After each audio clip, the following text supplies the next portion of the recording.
Magandang tanghali po. Oras na para sa maiinit na balita. Muli na namang nagsagawa ng fish holiday o tigil benta ang libu-libong mangingisda at fish trader. Bilang protesta po yan sa mas mahigpit na patakaran at parusa kontra sa ilegal na pangingisda. Halos nilangaw tuloy ang bentahan ng isda sa Navotas Fish Port. May ulat on the spot si Marisol Abduraman. Marisol? Rafi, Connie, tama, no? Fish holiday nga muli ang ipinatupad nitong mga mangingisda ngayong araw. Sa katunayan, dito sila nagtipon-tipon kaninang umaga sa Quirino Grandstand. At ilang minuto lamang ang nakalilipas, Rafi, Connie, nang nagmarcha ang daan-daan nating kababayan ng mga mangingisda papunta doon sa Senado para doon naman magsagawa ng kanilang kilos protesta. Tuloy ang nangyari, gaya nga yung nabanggit ay talagang nilangaw ang isa lamang doon sa mga pinagbabagsakan ng kanilang mga huli sa nangarian ang Navotas Fish Port. Alam mo, maaga pa lang dito na sila nagtipon-tipon, Rafi, Connie, galing pa sila sa iba't ibang lugar. At talagang pinili raw nila na magpunta dito as far as galing ng Mindoro, ng Palawan, ng Dagupan, ng Bulacan at iba't ibang probinsya para makiisa nga sa kanilang kilos protesta dahil talagang mahigpit nilang tinututulan ito ngang pagpapatupad ng Republic Act 10654 na ayon sa kanila ay lalo lamang daw nagpapahirap sa tulad nilang mga legal daw na naghahanap buhay.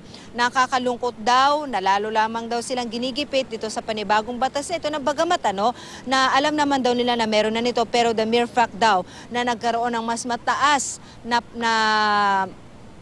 penalty para sa mga magkakamali o magkakasala ay mabigat daw sa kanila dahil tulad na lamang daw halimbawa kapag nahulihan lamang daw ng lisensya na expired ay talagang malaki na raw ang pataw dito sa kanila.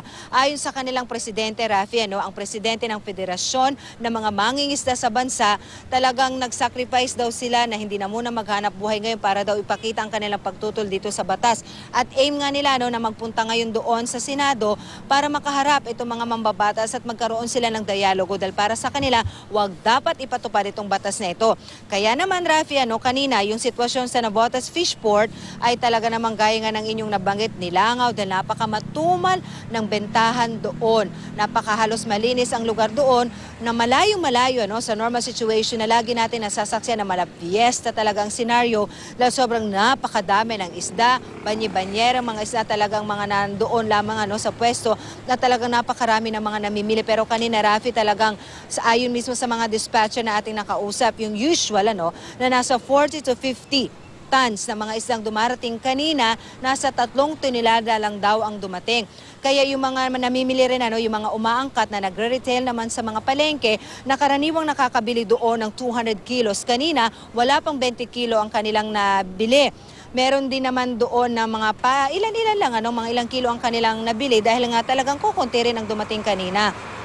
May mga fish dealer truck doon na mga malalaki, Rafi, pero talagang tiniis nilang hindi magbaba ng kanilang mga panindang isda dahil ayon sa kanila, nakikiisa daw sila sa kilos protesta ng kanilang mga kasamahan. Although wala sila dito ngayon sa Quirino Grandstand para mag-join ng rally, pero talagang hinold nila ang kanilang mga isda. Hindi raw talaga sila nagbenta bilang pakikisama doon sa indineklara nilang fish holiday. Ayon mismo sa Navotas Fish Port, Rafi, yung the usual na nasa 104 tons na mga isda na dumarating sa kanila araw-araw, ngayon wala pa raw 10 toneladang isda ang dumating ngayon doon. Naapektuhan pa rin kami dahil itong sitwasyon, walang buyer. Doon nga lang sa dating batas, nahihirapan na sila dahil ang dami-daming nangungutong sa dagat. Lalo na ngayon, nahandyan yung napakalaking multa na yan. Lalo nang magkakaroon ng pag-aabuso doon sa dagat. Baka makita ka lang, pera na nakikita ng mga nag-i-enforce ng batas. Rafi, pero alam mo, meron pa rin tayong mga nakausap kanina ng mga kapitalista at supplier na pinili pa rin nilang magbenta. Lalo na yung mga galing pa ng Palawan dahil ang hihinayang naman daw sila sa kanilang dalang mga mahigit 2,000 kilo rin ng isda. At umaasa sila na bagamat matumal ang bentahan ngayon doon sa Navotas Fish Port na sana may ibenta pa rin daw ito. Otherwise, sayang naman daw ang mga huli na lang yon. Sa mga oras ito, Rafi, nagmamarcha na itong Federasyon ng mga mangingisda na earlier ay nagsagawa ng pagkilos dito sa Quirino Grandstand. At doon nga hihingi sila ng dialogue mula sa ating mga senador na sana daw ay harapin sila at ang kanilang hilinga ay huwag ipatupad itong batas na ito na lalo lamang daw nanggigipit sa tulad nilang mga maliliit na mga naghahanap buhay lamang, Rafi. Marisol, nilinaw ba ng mga nagpoprotesta na hindi naman kabuuan ng batas yung kanilang ipinoprotesta, kundi yung posibleng epekto nito? Sabi nga, di ba, mas mataas na yung penalty. So posibleng yung mga nanguhuli, kotongan lamang sila. So yun yung kanilang ipinapangamba. Hindi naman yung mismong batas. Ganun ba yun, Marisol? Actually, Rafi, kung titingnan mo, pakikinggan mo mabuti at iintindihin mo ang kanilang mga nahing, it's totally the whole batas talaga ang kanilang against, ano? Although, di ba alam naman natin, Rafi, na hindi ito bago. Inamyendahan lamang ito dahil tinaasan ang mga penalty. Pero kahit noon pa naman daw, sabi nila, meron na rin daw parang questionable doon sa batas. Aware sila na meron noon, pero kumbaga, hirap pa rin daw sila dahil unang-una, hindi naman daw malinaw kung saang area lang, gaanong kalawak lang sila pwedeng mangisda. Maliban doon, gaya nga na yung nabanggit, talagang ang kanilang dinadaing, Rafi, ay yung napakataas na pataw daw.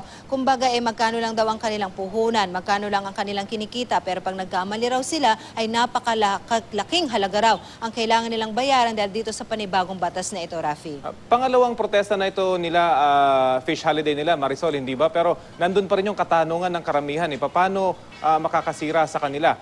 Kung yung batas, ang pinupunti rin ito, yung mga illegal fishermen, hindi ba? Paano ito makakasira sa kanila? Na-explain ba nila na maayos yun, Marisol?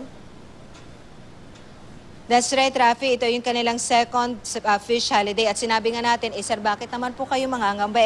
Ang dapat lamang hong matakot dito ay yung mga lalabag nga po. Ang sinasabi nila, Rafi, halimbawa na lamang daw, pag nag-expire lamang daw ang lisensya ng isang mangingisda o pag nag-expire daw ang lisensya ng isang fishing vessel, yun lang daw napakalaki na raw ng pata. Whereas kung before, hindi naman daw kasi naiiwasan na merong mga napapasona at meron talagang mga lumalabag sa batas. Pero ang problema daw nila, kahit paano noon medyo maliit lamang daw na halaga. Ngayon daw sobrang pabigat or mabigat na daw sa kanila yung mga gantong kalalaking mga parusa, Rafi. So Marisol, bukod dun sa pagmarcha nila sa Senado, may mga balak pa ba silang fish holidays in the future kapag hindi na pagbigyan yung kanilang mga kahilingan, Marisol? Oo, hindi pa sila nakapagbigay sa atin ng konkretong sagot kung anong balak nila kung sakaling hindi mapagbigyan kasi positive naman sila ngayon na hopefully daw merong haharap sa kanila. Pero I asked them nga, Rafi, na ano bang worst case scenario na pwede naming maisip kung sakaling hindi talaga kayo pagbigyan at tuloy-tuloy nga itong ipatupad. Ang sinabi ng kanilang presidente na si Dr. Pascual, baka magkaroon sa problema ng peace and order dahil saan napupulutin itong ayon sa kanya ay libo-libo nilang miyembro sa buong bansa dahil wala naman na raw hanap buhay ang mga ito. Dahil hindi naman daw sapat, Rafi, na ayon sa bagong batas ngayon, yung amended, na 3,000 lamang ang kita ng bawat mangingisda na ayon sa kanila, hindi raw ito sapat para bumuhay ng isang pamilya. Kaya ayaw man nilang magbigay ng mga konkretong sagot kung ano pang mga susunod nilang hakbang, pero ang malinaw, sabi nila, ay talagang magkakaproblema daw. Dahil ngayon pa nga lamang, talagang nag-sacrifice na sila. One day, wala silang hanap buhay lahat at talagang dito nila piniling magtipon-tipon kaysa naman doon sa usual nilang paghahanap buhay at pangingisda na kahit pa paano may kita sila. Pero ayon nga sa kanila, Rafi, sa mismo mga mangingisda nating nakausap, this is just a one-day sacrifice kung ikukumpara doon sa panghabang buhay daw sa future ng kanilang mga anak. Rafi. Marisol, si Connie ito, at nais ko lamang malaman dahil noong unang nagkaroon ng fish holiday, natatandaan ko na nasabi ng isang grupo ng mga mangingisda ang kanilang mas malalim na rason sa pagtutol nga rito is because may mga pinangangambahan silang mga kasabwat mismo na mga opisyal na mismong nagsusulong nitong batas na ito nakasabwat di umano dito sa sinasabing pagpataw ng parusa at gayon din sa kalakaran para ang kanilang mismong kumbaga pinapanigan ng mga kumpanya ng mga isda ang magkaroon ng mas advantage kaysa doon sa mga maliliit. Yun pa rin ba ang kanilang isinusulong, Marisol?